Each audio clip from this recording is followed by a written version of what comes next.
Hello, take a seat, and buckle up your seatbelt because you just won a free trip to the moon. We're starting the engine. Now you can see the enormous plume of smoke emerging from the rocket's exhaust. You've taken to the air and are moving quite quickly. Wait, what's going on? It's been 15 hours since you left the Earth's atmosphere, so why aren't you on the moon yet?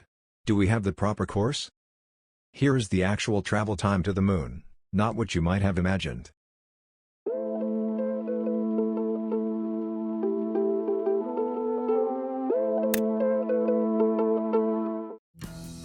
Shining brightly overhead most nights, we often take the moon for granted. Our nearest celestial neighbor and satellite has a lot more impact in our lives than we realize though, helping affect the tides, animal sleep cycles, including humans, and hormones. It has also long inspired us to look up and reach beyond the atmosphere of our own planet. That's part of why President John F. Kennedy set his sights on NASA's mission objective on the moon in the 1960s. So far, American astronauts have made 9 journeys to the moon, 6 of which landed on the lunar surface.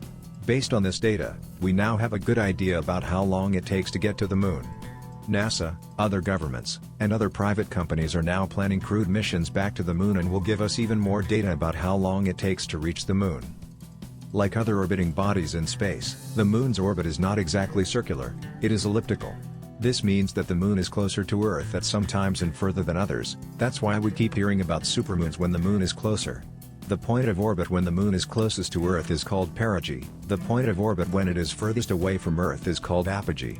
Taking advantage of orbital mechanics, astrophysicists can plan lunar missions to coincide when those times that the moon is closer to Earth.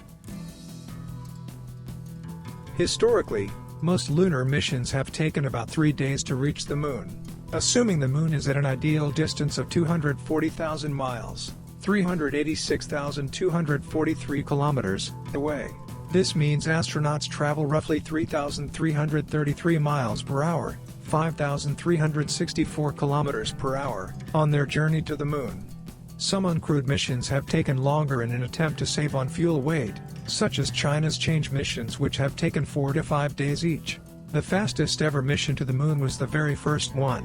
1959's unmanned Luna 1 took just 36 hours at a speed of roughly 6,500 miles per hour, 10,500 kilometers per hour.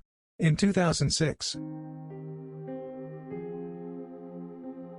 New Horizons zoomed past the moon on its way to Pluto just 8 hours and 35 minutes after launch and at a speed of 36,373 miles per hour, 58,536 kilometers per hour. Now that's interesting. Want proof that orbital mechanics are real?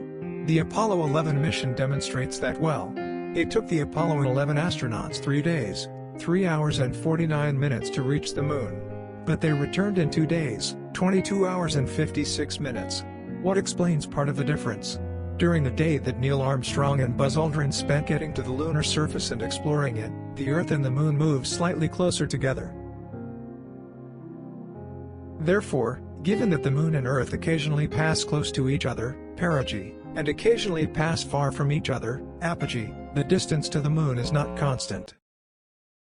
Do you want to learn about more bizarre extraterrestrial occurrences or otherworldly livable places?